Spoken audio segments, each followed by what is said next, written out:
امين والصلاة والسلام على سيدنا وعظيمنا وحبيب قلوبنا وشفيع نفوسنا أبي القاسم محمد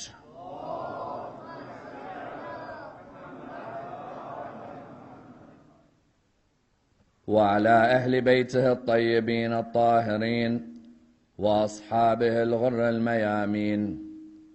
الحمد لله الذي جعلنا من المتمسكين بولاية سيدي ومولاي علي بن أبي طالب.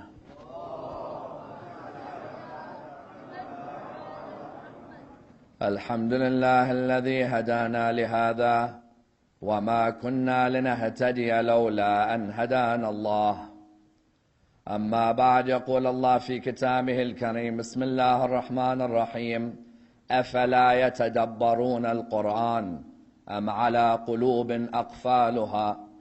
The first of our salawat in honor of Rasulullah Muhammad sallallahu alayhi wa alihi wa sallam.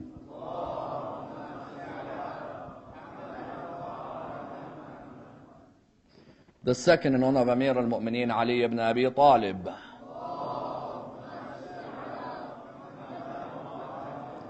The third with your loudest voices in honor of the Imam of our time, Imam Sahib al-Asr wal-Zaman.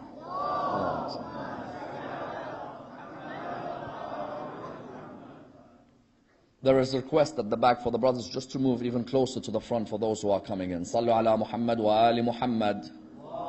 Allahumma salli ala Muhammad wa ali Muhammad.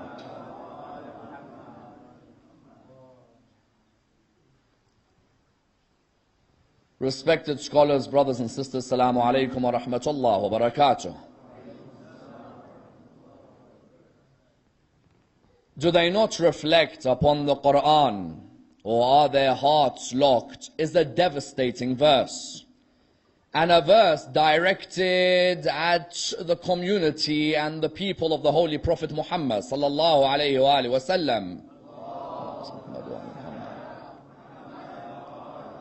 A couple of nights ago, the Holy Prophet cried in anguish to his Lord, saying, "My Lord, my people have abandoned this Quran."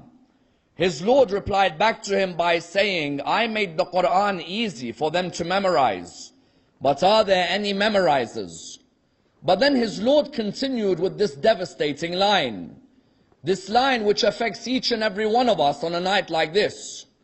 For the line is a very interesting one. أَفَلَا يَتَدَبَّرُونَ الْقُرْآنَ أَمْ عَلَى قُلُوبٍ أَقْفَالُهَا. Do they not reflect upon the Quran, or are their hearts locked? When Allah subhanahu wa ta'ala talks of tadabbur within this ayah, it's as if He's telling the Holy Prophet, you've told me that your people abandon this Quran. I made the Quran easy for them to remember, but it doesn't seem there's any memorizers. If they can't memorize the Quran, surely they would have the ability to ponder over the Quran. The idea of tadabbur is a deep reflection upon the verses of the Quran. Because we know within the religion of Islam, the highest trait the human can achieve is to be a reflective human being. As in, if you were to look at each and every one of the world religions today, they stress the importance of reflection and contemplation in the life of the human being. There isn't a religion in the world today that tells you to stagnate in your thinking. Every religion tells you, reflect upon the world that surrounds you. Ask yourself where you came from. Ask yourself, what are you doing currently? And ask yourself, where are you heading? Imam Ali ibn Abi Talib salawatullah wa salamu alayhi, Allahumma salli ala Muhammad, has a beautiful line where he states, "May Allah have mercy on the one who knows from where, and to where." What the Imam meant is that the basic attribute of the human being that differentiates them from any other existence is reflection and contemplation. An animal can eat, and a human can eat. An animal can desire, and the human can desire. An animal can sleep, and the human can sleep. But an animal doesn't have the contemplation ability cognitively like the human being. Therefore, when Allah subhanahu wa ta'ala in Surah 47 verse 24 says, أَفَلَا يَتَدَبَّرُونَ الْقُرْآنَ, do none of them reflect upon this Quran, The idea was that your basic trait as a human, which highlights to you whether you have any attachment to the Quran, is your ability to ponder on its verses. If you were to look at many Muslim communities today, you find that many of them may not ponder on the verses of the Quran their whole lifetime. As in, I've seen in many a community people who read the Quran, read the Arabic, read the verses without pondering for a single moment on its recitation. That's why you find that if you were to look at yourself on the very basic level, look at the shortest surahs which you've memorized in the Quran, in some cases the only surahs, you'll find that if you were to reflect upon their verses, there are many who don't even know what they are reciting. Let me give you a few examples. Surah Al-Ikhlas is a surah all of us have memorized within this hall. Bismillah ar-Rahman ar-Rahim. And we've memorized it since a young age. Our parents have stressed on it. It's the easiest one to recite after Surah Al-Fatiha and the Salah. You come to reciting it. You say Bismillah ar-Rahman ar-Rahim. Qul huwa Allahu ahad. Then the next verse is what? Allahu Samad. Ask many Muslims in the world today, what does Allahu Samad mean? You'll have some turning around and saying to you, I have not got a clue what Samad is. You'll have others turning around to you, to tell you the truth, I don't think I've ever bothered looking at the translation of Allahu Samad. Let's look at another example. You have the example like in the Quran and Surah Al-Kawthar. In Surah Al-Kawthar, what do you have within the Holy Quran? In Surah Al-Kawthar you have Inna a'tainaka al-Kawthar fasalli li rabbika wanhar. Fasalli li rabbika wanhar. Ask many people in the world today. Inna a'tainaka al-Kawthar. They'll tell you who Kawthar is. Fasalli li rabbika wanhar. And pray to your Lord and offer a sacrifice. Ask them, what does it mean when it says pray to your Lord, offer a sacrifice? I've recited it for years. I've never once bothered looking for the translation. Correct? Ask others. Surah Yasin. You come to a verse of Surah Yasin. وَإِذْ أَرْسَلْنَا إِلَيْهِ وِثْنَيْنِ فَكَذَّبُوهُمَا فَعَزَّزْنَا بِثَالِثٍ. You ask people, what does this verse refer to? I don't know. You say to them, hold on a minute. You've recited this verse every Thursday night in your life, haven't you? Yes, I have. Have you once pondered who this verse refers to? You'll find many will turn around and say, we haven't pondered. Much of the Muslim world today, half of the problem is what Allah addresses. أَفَلَا يَتَدَبَّرُونَ الْقُرْآنَ أَمْ عَلَىٰ قُلُوبٍ أَقْفَالُهَا. Either they are reflecting upon the Quran, or their hearts are completely locked. That's why Amir al-Mu'minin has a wonderful line. What does he state? There is no good reciting without reflection, or worshipping without understanding. Isn't that true? Imam Amir al-Mu'minin, what does he mean? He says there are many in the world whose worship is a dry worship. Bismillah ar-Rahman ar-Rahim, alhamdulillah rabbil alameen ar-Rahman ar-Rahim, maliki yawmiddin. Not 1 minute in the day does he care to go and ponder on these verses. No, just recite and recite and recite, like the Quran is a 1,400-year-old book in Arabic.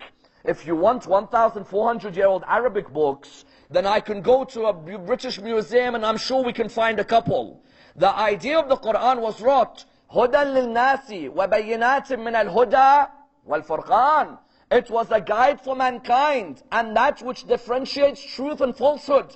If I'm reciting فَصَلِّ لِرَبِّكَ وَانْحَرْ all my life, and I'm proud that I memorized Surah Al-Kawthar, and then when a non-Muslim comes and says to me, you know فَصَلِّ لِرَبِّكَ وَانْحَرْ and Surah Al-Kawthar, what does it mean? And I turn around and I'm like, you know what, I've recited all my life, I have not got a clue what it means.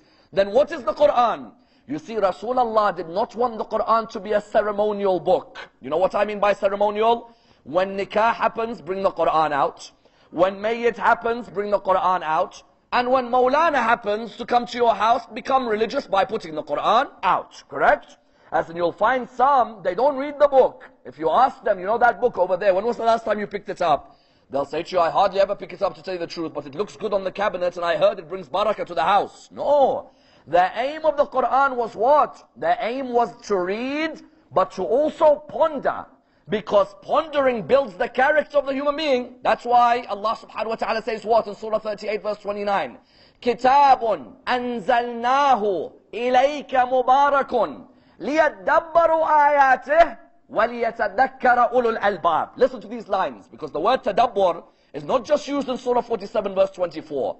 In Surah 38 verse number 29, Allah says, a glorious book which we revealed its verses to you, so the people may ponder. When my child, when my nephew, when my niece, when my sister comes to me and says, what's the point of the Quran? Why have a 1,400-year-old book at home? The point wasn't to have an Arabic textbook at home.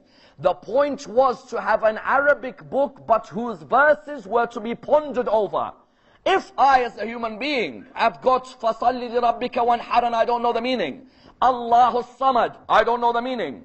قُلْ أَعُوذُ بِرَبِّ الْفَلَقِ مِنْ شَرِّ مَا خَلَقَ وَمِنْ شَرِّ غَاسِقٍ إِذَا وَقَبَ. Ask many Muslims in the world today, what's غَاسِقٍ إِذَا وَقَبَ? I recite this because they told me the quls remove envy, and the quls remove evil eye, and the quls remove me from having a car crash when I leave the house. You say, okay, but what's غَاسِقٍ إِذَا وَقَبَ? To tell you the truth, I haven't got a clue what it is, but it sounds nice in the rhyme, you know, the whole thing rhymes. You therefore find that this lack of pondering left the Muslim world in a state of a lack of guidance. When you saw the Muslim world in this state, why? Because the Muslim world had stopped reflecting upon the Quran. Rather, the Quran just became a book where you read the Arabic language and your tongue has oscillating movements. Tonight, let's examine this cry from the heavens. That what does Allah mean when He says, do they not ponder over the Quran, or are their hearts sealed? Let's examine this in the following stages. Number one, why does Allah say, or are their hearts locked? And what does it show about a human being, even though he's alive physically? What does it show about them if they don't ponder over the Quran? Number two, how did the Holy Prophet show that if a person doesn't ponder over the Quran, a dog's existence is better than his, and sometimes it's worthy of calling him a donkey? Number three, how does the Quran and the traditions of the Prophet state to us that sometimes there are those who recite the Quran, but the Quran does la'na on them? Which people are those? Number four, how important is pondering over the Quran in guiding much of the non-Muslim world to the beauty of the Quran? Number five, how important is it not to recite Taraweeh the whole month and finish the Quran without pondering about the status of the ones Rasulullah loved in the Quran? And number six, how in Sham, in front of Yazid's palace, did pondering over the Quran affect a man cursing Zayn al-Abidin? Let's dissect this and dissect the topic in complete depth. The ayah of the Quran, what does it say? أَفَلَا يَتَدَبَّرُونَ الْقُرْآنَ أَمْ عَلَىٰ قُلُوبٍ أَقْفَالُهَا? Do they not reflect over the Quran, or are their hearts sealed? Without a doubt, the aim of every Muslim in the world is to have a heart which is in a state of peace and purity. We know that the heart is the center of intellect in the human being. As in when the Quran talks of qalb, the Quran doesn't mean the qalb literally, the physical heart with blood pumping. No, heart in the Quran, whenever you read the word heart, it refers to the center of the intellect and the rational faculty in the human being. That heart which we have can either be a heart which is full of purity or full of diseases.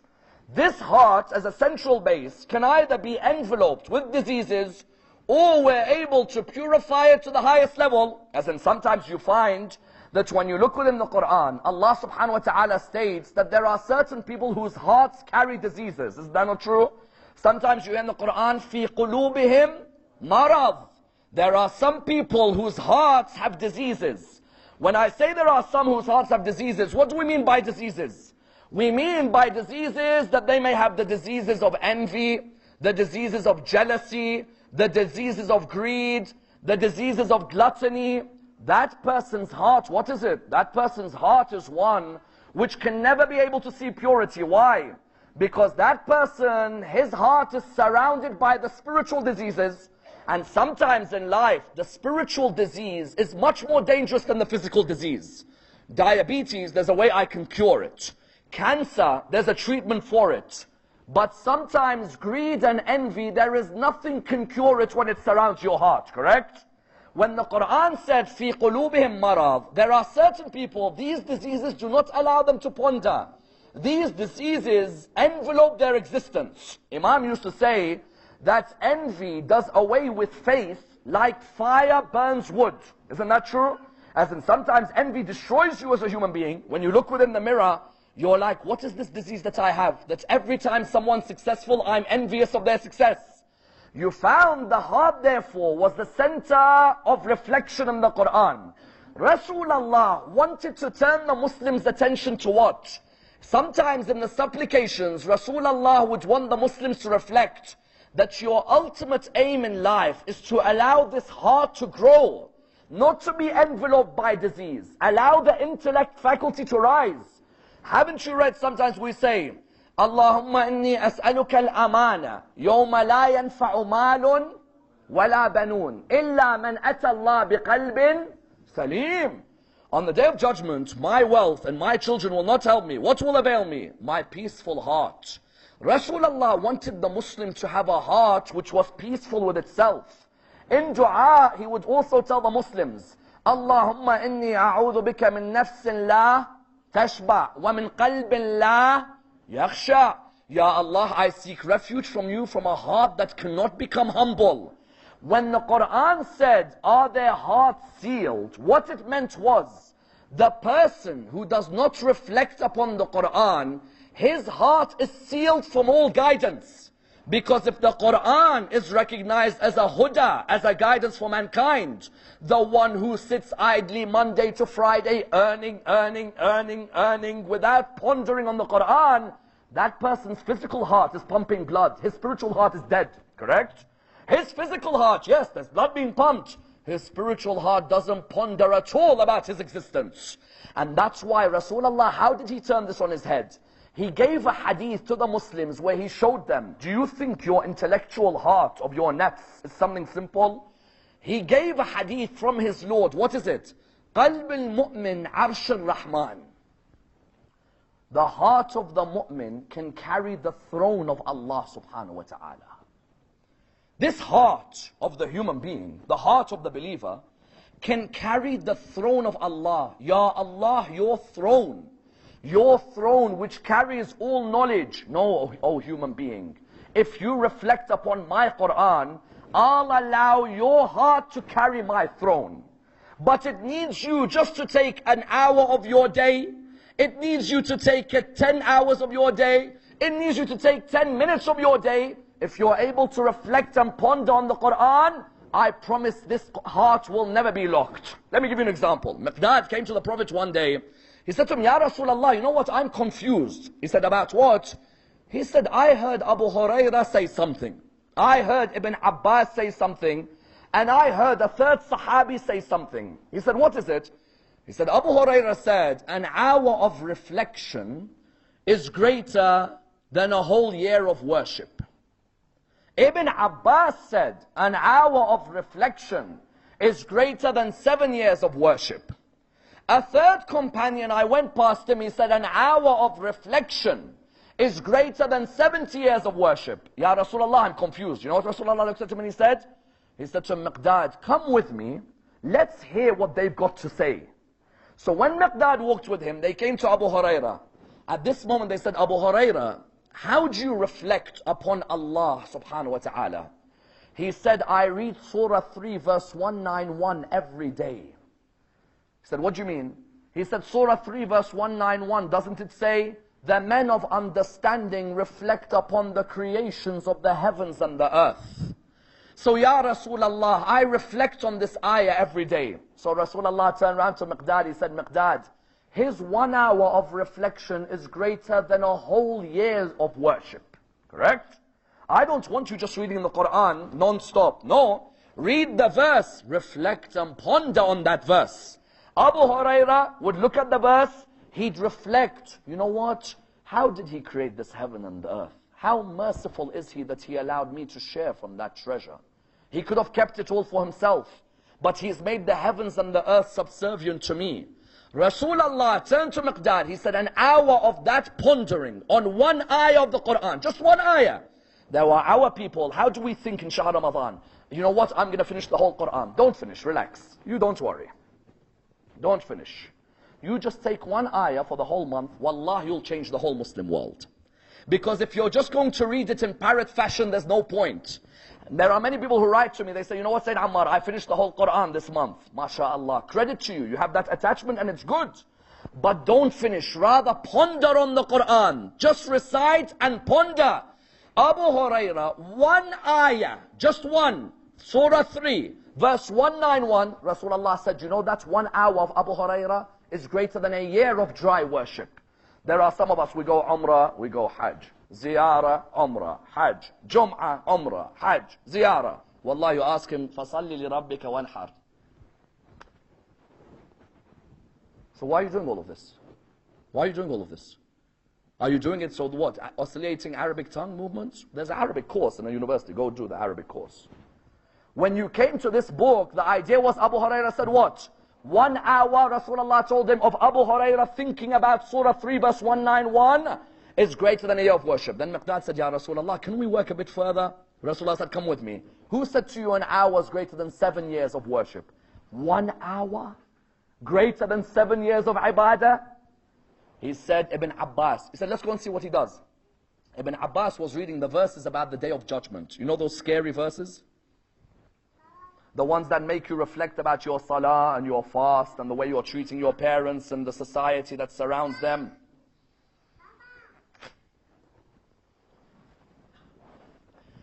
Those verses are the scary ones, the ones about the Day of Judgment. They're the extremely scary verses. When you come to them, I know some people who say, listen, don't tell me any verses about Qiyamah, correct? They hate it when Mawlanas talk about Qiyamah and Maut and so on. Those verses, why? Because they really make you reflect. He came to Ibn Abbas, he said, Ibn Abbas, what are you doing? He said, I'm reciting the verses about Qiyamah, because it makes me reflect about the way I'm living my life. What's this world really about? This world is going to be over in a few days. I've got a cinema screen coming down on the Day of Judgment where my whole film is going to be played in front of me. When I reflect upon these verses, Ya Rasulullah, I think, what? Am I going to be able to face Allah subhanahu wa ta'ala with that whole cinema screen in front of me in today's language? Rasulullah turned around towards Miqdad. He said, you know, that 1 hour of reflection is greater than 7 years of worship. There's no point coming ziyarah every year and hajj every year and umrah every year, 7 years of doing everything. And then when you come to the person himself, he hasn't pondered once on the ayah of the Quran. He said, you know, Ibn Abbas, 1 hour of his reflection is greater than 7 years of ibadah from anyone else. Then Miqdad said, how about this other person? They went to a third Sahabi, they came towards him. They said to him, what are you doing? He was reading the verses only about hell. Now those are the scariest verses. Those verses, if you just sit down, don't do anything else. Don't do anything else. Just sit and reflect upon those verses. You're like, you know what, I don't want to stay there eternally, to tell you the truth. As in, like, that's not a place I think I'm going to be comfortable. So that person, they looked at him and said, what are you doing? He said, I'm reading the verses about hell. The more I read these verses, the more I ponder on them, the less sins I commit. Rasulullah looked towards Miqdad. He said, an hour of this man's reflection is greater than 70 years of worship. What's occurred in all of this? What's occurred is that the qalb, if it reflects upon an ayah of the Quran a day, Shahr Ramadan, don't come and tell me I finished 30 siparas. MashaAllah, you finished. But if one ayah called Allahu Samaj for years you never knew the meaning of, then what was the point of 30 siparas if I don't know the meaning of one ayah? The idea was, you want the heart to be unlocked, then you reflect upon the ayat of the Quran. أَفَلَا يَتَدَبَّرُونَ الْقُرْآنَ أَمْ عَلَىٰ قُلُوبٍ أَقْفَالُهَا. Why? Because if I'm not pondering, then my existence is animalistic. What's my existence? If I have a Quran at home, and I don't ponder on the ayat of the Quran, then is my existence greater than that of a dog? Rasulullah turned around to one person, he said, you know what? Sometimes the dog thinks more about its existence than the human being. Someone will turn around and say, are you trying to say that I'm lower than a dog? No, not at all. Not at all. You are a professor of existence. You are not lower. I'm not lower. No, no. But Rasulullah one day explained to someone that you, the human being who's been given this ability to ponder, why don't you use this ability to ponder? The person had come to me and said to me, Ya Rasulullah, I have an issue. He said to him, what is it? He said, Ya Rasulullah, I lose every business deal. Every business deal I enter, I lose. Ya Rasulullah, what do I do? These businessmen, they keep conning me. There isn't a way out for me. Ya Rasulullah, is there no way that I can achieve success? Rasulullah tells him something quite beautiful. He says to him, you know what? At the end of any business deal, have a 3-day period where you can annul the transaction. This is something interesting, as then you wouldn't consider Rasulullah giving you a 3-day refund or 16-day guarantee like you have in businesses today. Rasulullah said, have a 3-day annulling the transaction period. Maybe in that 3-day period you'll make profit. Maybe both of you who've entered the deal will make profit. Or maybe you'll reflect and you'll say, you know what, this deal isn't for me. He then looked at him and he said, my son, know that reflection and patience are gifts from Allah subhanahu wa ta'ala. And know that being hasty and being impetuous are from the signs of the gifts of shaitan. Then he said to him, my son, reflect, for it will make a difference between you and a dog. Listen to this line. He said, what do you mean, Ya Rasulullah? He said, a dog reflects more on its existence sometimes than the human being. How? He said, when a dog sees food, it goes near it, smells it, comes back. It's beautiful. It goes to the food, smells it, comes back, looks around, comes back, goes back near the food, tastes it, but comes back. You see how many levels of reflection? Yes? Allahu Samad needs 5 minutes and you'll know the translation tonight. 5. But if you don't donate 30 seconds, then what's the difference? He says the dog goes to the food, comes back, goes away, comes back, looks around, comes back. It reflects and reflects and reflects. The human being with the Quran, they'll look at the verse, they won't even think of coming back. It will just be a case of recite it in the Arabic language. He said, if a dog can think about its existence like this, then why don't you ponder about your reality as well? And sometimes it's the truth. We as the human beings walk around on this earth arrogantly, thinking that we know everything. The reality is what? Sometimes a dog in 5 minutes has reflected more on its existence than the human being over 70 years. And that's why the Quran wanted to remind us through the Holy Prophet that what? There were nations before you, we gave holy books. We don't value them more than a donkey carrying luggage. Salat al-Jum'ah, every Friday we hear this, don't we? He purposely made everyone hear it on Fridays every week. How many times you come on the Friday and you hear the verse, مَثَلُ الَّذِينَ حَمِّلُوا التَّوْرَاةَ ثُمَّ لَمْ يَحْمِلُوهَا كَمَثَلِ الْحِمَارِ يَحْمِلُ أَسْفَارًا. The example of those who carried the Torah. Look how the Quran is so beautiful. The Quran doesn't say, you know, you Muslims, you're all donkeys. Because you've got the Quran, you don't read it. No, no, no, no. We won't be so direct. There were a group before you, we gave the Quran to. Yes? We gave the Torah to whom? We gave the Torah to the children of Israel. The children of Israel had the Torah like we have the Quran, isn't it? The children of Israel had the Torah nicely at home. You always make sure it's in a nice area, correct? It was gathering dust, and they would hardly ever read it. And if they read it, they don't ponder over it. It's just like Yasin wal Quran Hakim innaka lam yusrin ala siratal mustaqim tanzil azizir rahim litunzira qawman ma undira abahum. Just for 1 minute, did you think, you know what? Instead of every Thursday night reciting the whole of Yasin, I'm going to do an ayah a week with its tafsir. Why? Because I don't want to be a donkey carrying luggage. In Surah Al-Jum'ah, every Friday, Allah purposely told His Prophet, every Friday I want the Muslims to come to prayer and hear this verse. Because I want them never to reach a stage where they become donkeys carrying a book. A donkey, does it know what's on its back? No. Does it read what's on its back? No. Does it reflect on what's on its back? No. But does it have what's on its back? Yes, it has it. It has it. It's there. But is there any reflection? Is there any pondering? No. We the Muslims, when it came to our existence, a person's heart is locked if they don't reflect. Their existence may be lower than the dog and the same as the donkey. But when a person decides to reflect, that is what transcends them in the eyes of Allah subhanahu wa ta'ala. Imam Ali ibn Musa al-Rida salawatullah wa salamu alayhi has a phenomenal line. He says, never did I come across an ayah of the Quran, but that I had to search for the reason it was revealed. Someone turns around and says, hold on, Imam al-Rida is ma'soom, and he's been given knowledge of every ayah. No, Imam is saying this is an example to us. I never came across an ayah of the Quran, but that I asked, why was this ayah revealed? The ultimate level of deep reflection is that an ayah of the Quran does not pass me. No way. Excuse me, you're reciting Yasin, come here, come back with me, Maulana. I want you to explain every ayah to us. Because for years I've read these ayat and I've never thought about what I'm reading. You who are reading Surah Al-Kawthar, tell me what's فَصَلِّ لِرَبِّكَ وَانْحَرْ. You who are doing Allahu Samad, what's Allahu Samad? Imam al-Rida said, I never came near an ayah of the Quran, but that I asked myself, what's the reason this ayah was revealed? What is the background of this ayah? How does this ayah refer to myself? And that's why the famous hadith of the Prophet is a phenomenal hadith. We the Shia love to give la'na, correct? We're brilliant at la'na, mashallah. But do any of us ever consider that sometimes la'na is being done on us by the Quran? La'na on Ibn Ziyad.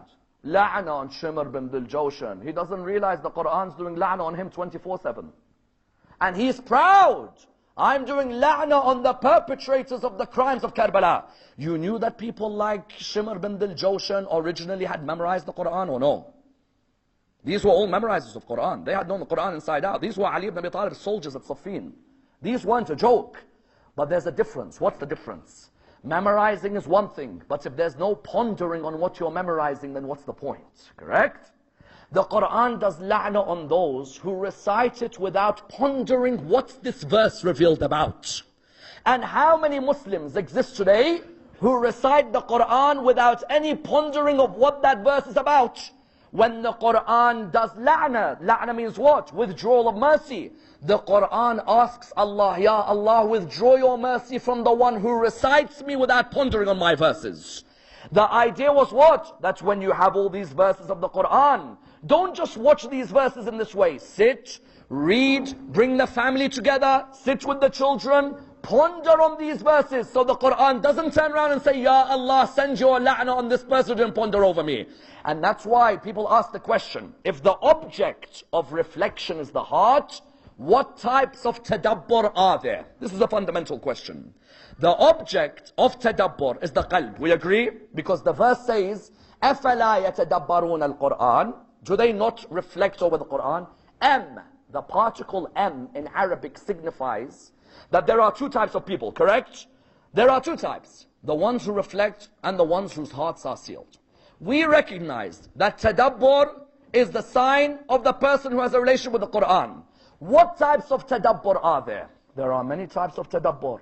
There's scientific tadabbur, economic tadabbur, historical tadabbur, linguistic tadabbur.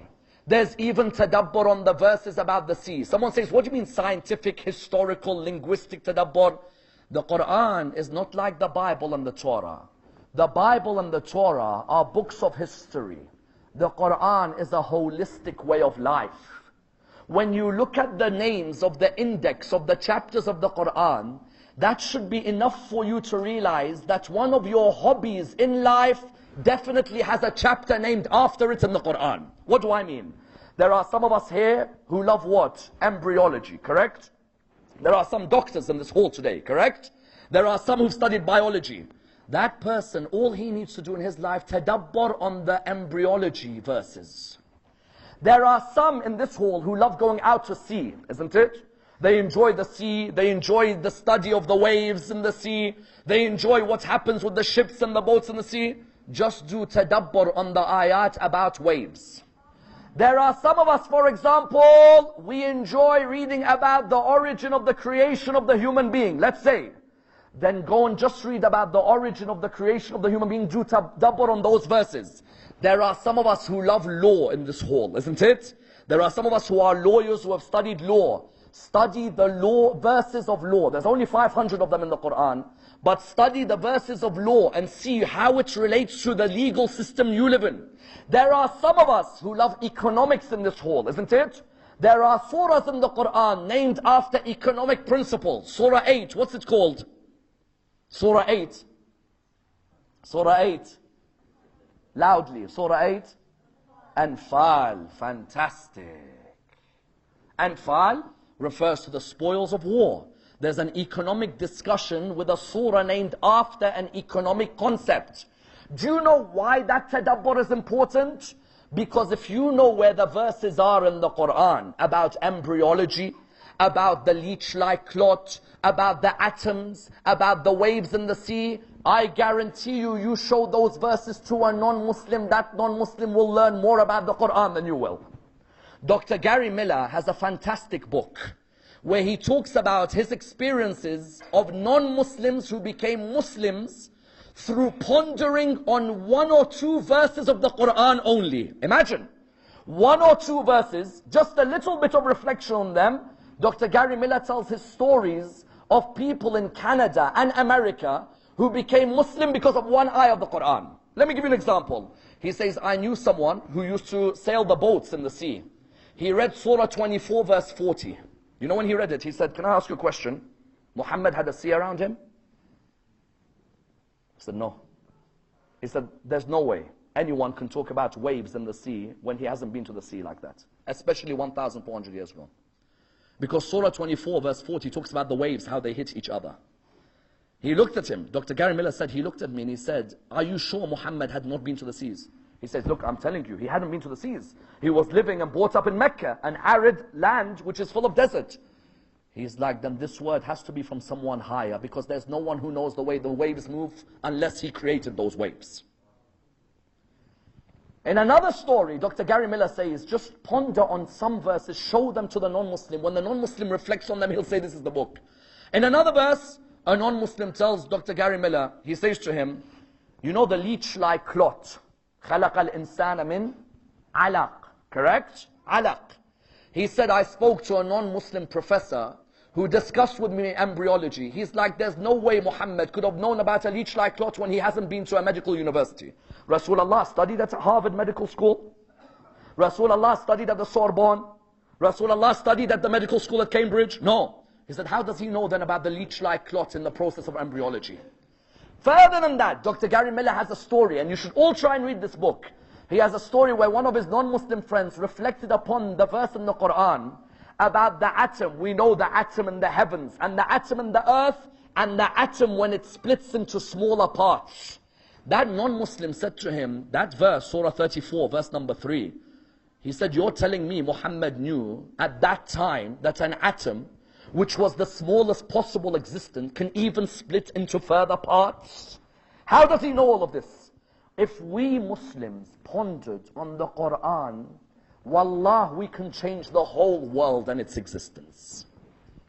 Yet if you came to a Muslim today and said to him, can you show me which ayah in the Quran talks about the atom splitting into smaller parts? Our lack of pondering means we can't quote the ayahs well. Our lack of memorization means we can't even speak them. And then Rasulullah is right when he says they abandoned the Quran. Rather, when we're able to ponder on these verses, when a non-Muslim comes to speak with me about the Quran, do you know many non-Muslims what they think the Quran is? They think the Quran is a history book, like the Bible. It's the history of the prophets. What they don't realize is, no, the Quran is a book of science, a book of economics, a book of law. Even for those of you in the crowd, I challenge you not to let people think on your behalf. You go and do the thinking.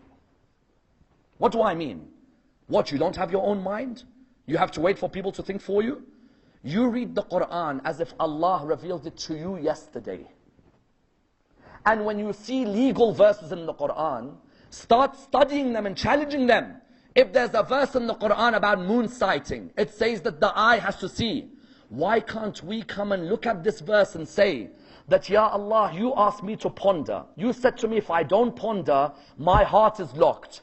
I ponder on that verse. In the 7th century in Arabia, you could only see with the eyes the moon. But Ya Allah, I have astronomy today. I have the telescope today. Why can't I ponder and use these scientific tools? If someone turns around to you and says, no, you can't think like that, say to them, the Quran ordered me to think.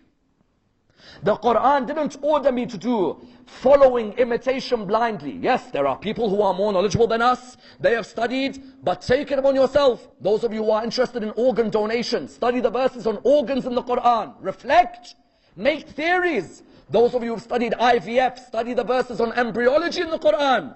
Don't let someone come to you and say, excuse me, you people haven't studied, you can't think. No, no, no. أَفَلَا يَتَدَبَّرُونَ الْقُرْآنَ. Do they not reflect? Allah is telling us, don't be blind. You reflect, talk, express yourself. This Quran, you are not its servant. I sent it to serve you. The Quran didn't come for us to serve it. The Quran came for it to serve us. It came as a platform for our betterment. Therefore, when Rasulullah said ponder, when Allah said reflect, I tell you, no one summarizes this like Imam Zayn al-Abidin salawatullah wa salamu alayhi. Imam Zayn al-Abidin has a phenomenal line. He says, the Quran is like a treasure chest. Therefore, take the treasures, open them up and look what's inside them. True? The Quran is a treasure chest. But not a treasure chest that you just leave in the side. No. If you found a treasure chest on an island, wouldn't you open it up straight away? Wouldn't you check what's in the treasure chest? Likewise, Imam makes this very clear. He says the Quran is like a treasure chest. Then open the treasures, see what's inside them. And you know what the sadness is in the Muslim world today? There are many you see recite the Quran in the holy month of Ramadan. Recite and recite. Every night a juz'ah. Every night a juz'ah. Yet you ask them, don't you ponder over these verses you're reciting? Don't you think about these verses? There are people, they'll go a whole lifetime. A verse is clear in front of them making a statement, they'll dismiss the verse. There are some, you tell him, Habibi, the Quran says, Ya ayyuha alladhina amanu, idha qumtum ila salati, faghsilu wujuhakum wa aydiyakum ila al-marafiq, wamsahu bi ru'usikum wa arjulakum ila al-ka'bayn. Correct? The Quran says that, oh you who believe, when you rise for prayer, wash your face, wash your hand, yes? Rub your head, rub your feet. You look at him and you say, Habibi, it says rub. It says, so what? No, but Quran is saying rub. He's like, yes, but the Sunnah says wash. Habibi, which is more important, the Quran or the Sunnah? Ponder, reflect. This ayah is telling you to rub your feet. Yes, but I heard there's a hadith which says, what do you mean I heard there's a hadith which says the Quran is saying rub? So do you know what the final conclusion is? Rub is good, but washing is better.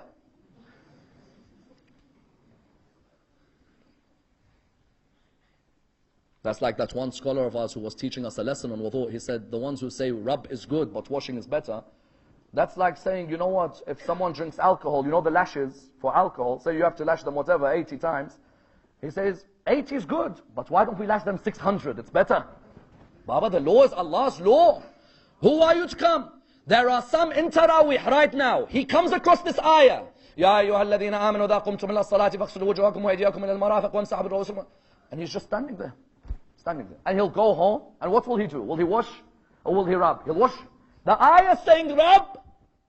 Let me give you another example. Surah 66 verse 1, it begins. Surah 66 verse 3, the Prophet told his wife a secret. She went and told her best friend. Rasulullah told her, how dare you tell your best friend? She said to him, who told you? You say to him, Habibi, all wives of the Prophet are the same? He says, how dare you chat about the wives of Rasulullah? Habibi says, وَإِذَا سَرَّ النَّبِيُّ لَا بَعْضِ أَزْوَاجِ حَدِيثًا. The Prophet told his wife a secret. She went and told her friend. Am I meant to trust this wife? You can't talk about the wives of Rasul. But the Quran is talking, not me. How dare you? You must be Shia.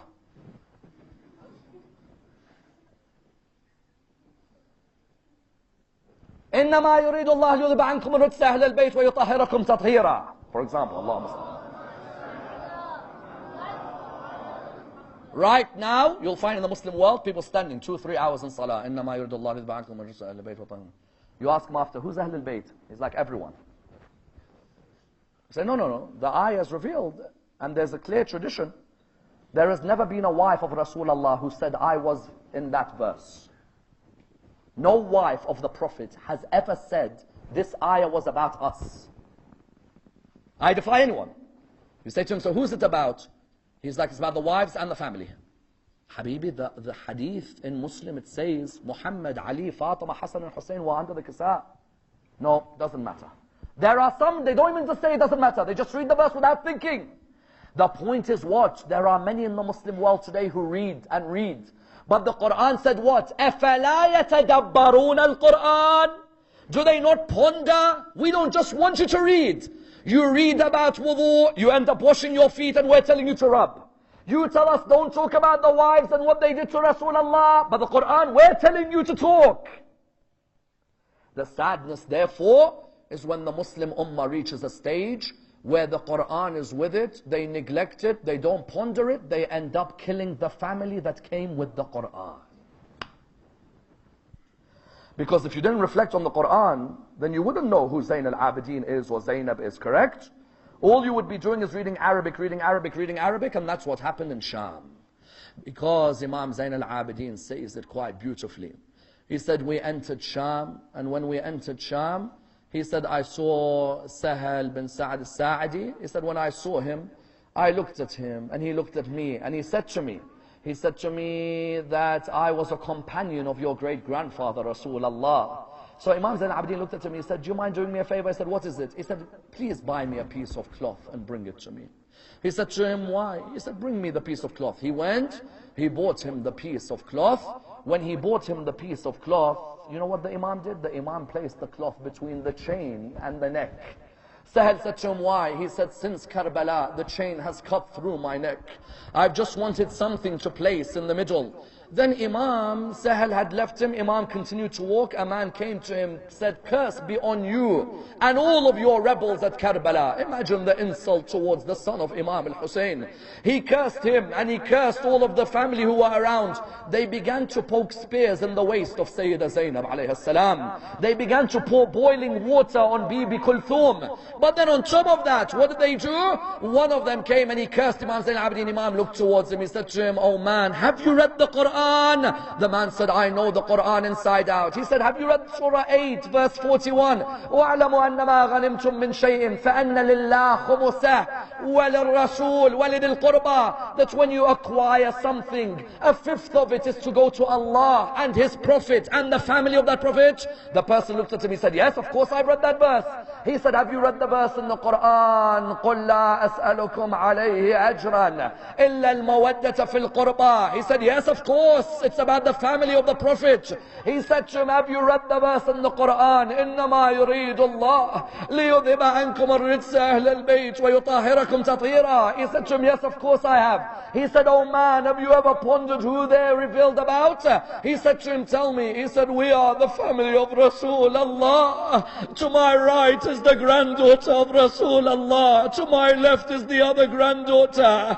Those children, Sukaina and Ruqayya, they're the great-grandchildren of Rasulullah. Oh man, you've read the Quran all these years. Did you not ponder about the family of Rasulullah? Inna lillah wa inna ilayhi raji'un. We pray to Allah subhanahu wa ta'ala to raise us with Muhammad and al-Muhammad. Ya Allah, allow us to ponder over the verses of the Quran in the holy month of Ramadan. Allow us to ponder on those verses that we've memorized and those verses that come new to us. Ya Allah, open our hearts to the Quran. Allow us to be raised alongside the Holy Prophet Muhammad sallallahu alayhi wa alihi. Raise us with the Imam of our time, Imam Sahib al-Asri wal-Zaman. We pray to Allah subhanahu wa ta'ala the Surah Al-Fatiha, but before it the loudest of your salawat.